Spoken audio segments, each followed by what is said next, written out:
Alléluia, Alléluia, Alléluia. Alléluia, Alléluia, Alléluia. Alléluia, Alléluia, Alléluia. Alléluia, Alléluia, Alléluia. Cherchez le Seigneur tant qu'il se laisse trouver. Invoquez-le tant qu'il est proche. Alléluia, Alléluia, Alléluia. Alléluia, Alléluia, Alléluia. Le Seigneur soit avec vous. Évangile de Jésus-Christ selon saint Matthieu.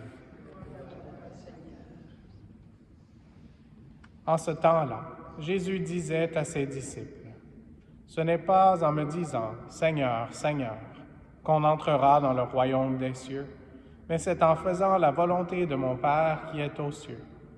Ainsi, celui qui entend les paroles que je dis là et les met en pratique est comparable à un homme prévoyant qui a construit sa maison sur le roc. La pluie est tombée, les torrents ont dévalé, les vents ont soufflé et se sont abattus sur cette maison. La maison ne s'est pas écroulée, car elle était fondée sur le roc. Et celui qui entend de moi ces paroles sans les mettre en pratique est comparable à un homme insensé qui a construit sa maison sur le sable. La pluie est tombée, les torrents ont dévalé, les vents ont soufflé. Ils sont venus battre cette maison. La maison s'est écroulée et son écroulement a été complet. Acclamons la parole de Dieu. Louange à toi, Seigneur Jésus.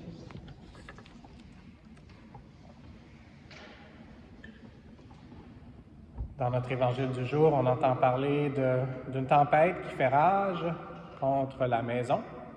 Et on compare deux maisons, une construite sur le roc versus une autre qui est construite sur le sable. Je pense qu'avec la température qu'on a, on aimerait être peut-être sur le sable, sur la plage. Mais un parallèle que je veux faire aujourd'hui avec ce que j'ai prié quand j'étais en adoration devant le Saint-Sacrement ce matin est aussi en lien avec le Saint du jour. Et c'est de la prière que les prêtres, les diacres et les évêques ont fait. Spécifiquement, c'est l'office des lectures pour la fête de Saint Ambroise. Et donc, Saint Ambroise, qui était un évêque et qui a écrit à un autre évêque. Et la Providence fait en sorte que maintenant est la première messe après le décès de Monseigneur Peter Schallenbach, dont on a appris cette nouvelle tôt ce matin. Et lui, avant de joindre la prêtrise, il travaillait pour le gouvernement. Et une de ses responsabilités dont il était fier, c'était la reconstitution de la Grande Hermine. Ça, c'était un des bateaux de Jacques Cartier pour l'Expo 67. Et donc, en me rappelant ce détail de la vie de Monseigneur Peter en tête et aussi dans le cœur, j'aimerais partager certains extraits de la lecture du jour aujourd'hui. Et donc, la citation, entre autres, « Tu as reçu la charge du sacerdoce, assis à la poupe du navire de l'Église. Tu le gouvernes au milieu des flots. Tiens la barre de la foi, afin que les dures tempêtes de ce monde ne réussissent pas à te faire dévier. La mer est grande et vaste, mais ne crains rien, car c'est le Seigneur qui a établi le monde sur les mers et l'a fondé sur les fleuves. » Et cette lecture est adressée d'une façon spéciale à un prêtre qui est aussi un évêque, mais je pense qu'on peut essayer de l'appliquer chacun et chacune dans nos propres vies, face aux difficultés peut-être des responsabilités que l'on rencontre, ou aux tempêtes qui semblent nous balloter, même peut-être on pense comme Saint Pierre pour nous noyer, lorsqu'il se noyait et que Jésus l'a sauvé. Les paroles et la présence de Jésus, comme dans la tempête ou les tempêtes sur la mer de Galilée, devraient nous permettre d'appliquer ces paroles « Ne crains rien ». La citation continue. « Il n'est donc pas étonnant que dans les remous du monde, l'Église du Seigneur demeure inébranlable, puisqu'elle est bâtie sur la pierre de l'apôtre et qu'elle demeure sur sa fondation infrangible, malgré les assauts de la mer en furie.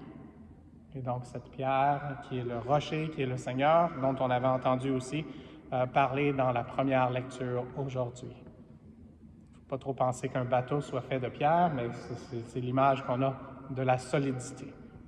Et donc la pierre de l'apôtre, Saint Pierre entre autres, dont la promesse était de Jésus lui-même, que les tempêtes et que les flots de l'Hadès ne vaincraient pas.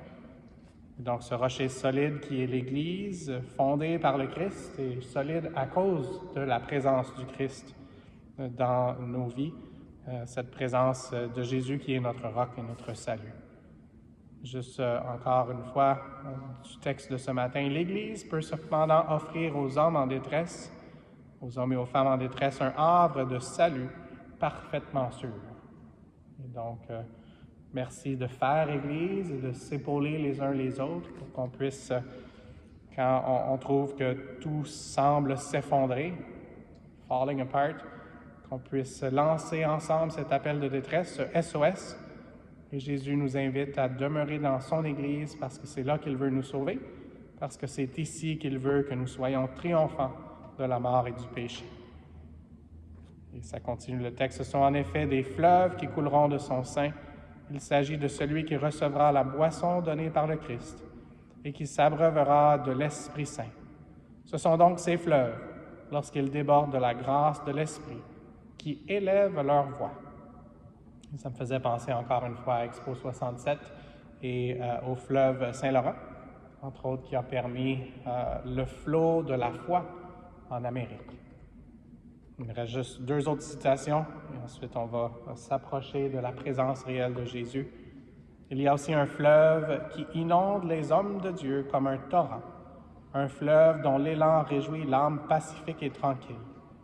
Celui qui bénéficie de ce fleuve abondant comme Pierre et Paul élève la voix, et de même que les apôtres par leur voix sonore ont répandu jusqu'aux extrémités de la terre la prédication évangélique, celui-là aussi se met à annoncer la bonne nouvelle du Seigneur Jésus. Donc, je ne sais pas si certains de vous ont eu la chance de dormir près aussi des vagues de l'océan. Moi, j'étais un peu bohème quand j'étais au Texas et ça m'est arrivé quelquefois de dormir sur la plage. Et juste le ressac des vagues qui viennent comme la miséricorde du Seigneur, c'est un peu le son de l'Évangile aussi qui devrait nous apaiser. Jésus qui nous répète encore une fois « Je t'aime, je t'aime, je t'aime » et qui veut répéter ça à chacun de nous. Et la dernière citation, elle est tirée de la prière, de la liturgie d'aujourd'hui, de la messe d'aujourd'hui. Elle se réfère surtout aux prêtres, aux évêques, aux diacres, ceux qui sont appelés à être des ministres ordonnés dans l'Église, mais ça peut être chacun de nous aussi, parce que par notre baptême, nous sommes prêtres, prophètes et rois. Et on est tous appelés à être des leaders. Et comment on peut faire ça? C'est en suivant le Christ et en invitant les autres à faire de même. Donc, c'est ma prière aujourd'hui. Suscite en ton Église des hommes et des femmes, par le sacerdoce du baptême, selon ton cœur, capables de la gouverner avec force et sagesse. Et donc, le gouvernail, gouverner, le gouvernail, ça me fait penser à une expression, plus en anglais, Jésus prend le volant. Jesus take the wheel. Donc, Jésus prend le gouvernail de ma vie afin que je puisse continuer de voguer avec toi. Et puis, la promesse de Jésus, d'Isaïe aussi, c'est « Je vais faire couler sur elle la paix comme un fleuve ». Donc, demandons cette paix que seul le Seigneur peut donner, afin que quand on sort de cette Église, on puisse aussi transmettre cette paix de Jésus-Christ. Amen.